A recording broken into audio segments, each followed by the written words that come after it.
Français sur 5 restent confrontés à une solitude chronique selon l'IFOP, un constat supérieur à celui mesuré avant le début de la crise sanitaire. Aujourd'hui, c'est 9,5 millions de Français qui sont désormais dans cette solitude chronique contre 6,5 millions avant la crise sanitaire. 28% des personnes âgées de moins de 25 ans sont concernées.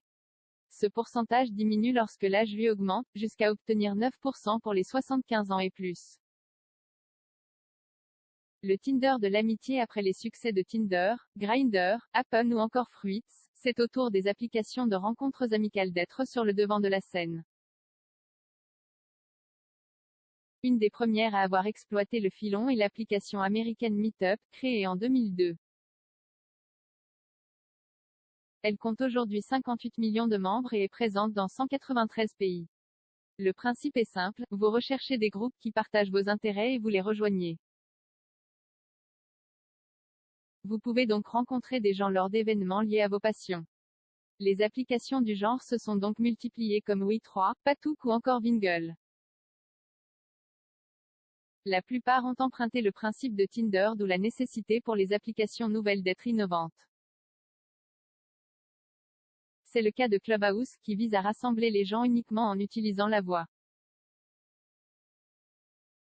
Objectif, briser les barrières superficielles basées sur le physique. Lors du confinement, d'autres applications comme OneRoof ont été créées.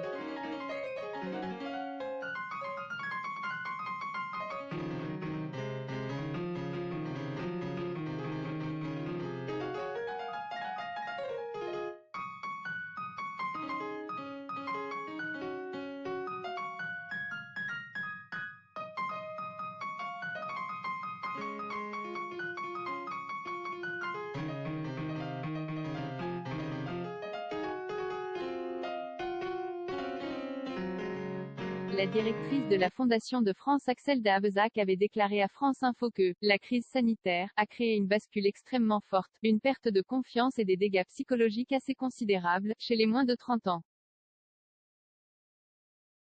Il est donc normal que les jeunes proposent eux-mêmes leurs solutions inédites. » C'est le cas de MyPal, une nouvelle application créée par 4 jeunes bordelais.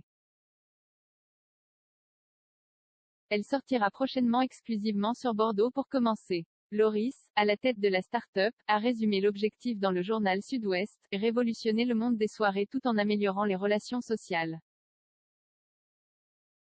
Les gens peuvent proposer des soirées en tout genre. Celui ou celle qui propose peut choisir d'être rémunéré ou non. Faire la fête, lutter contre la précarité étudiante, rencontrer des nouvelles personnes, être en sécurité, ce sont des arguments qui résonnent chez les jeunes.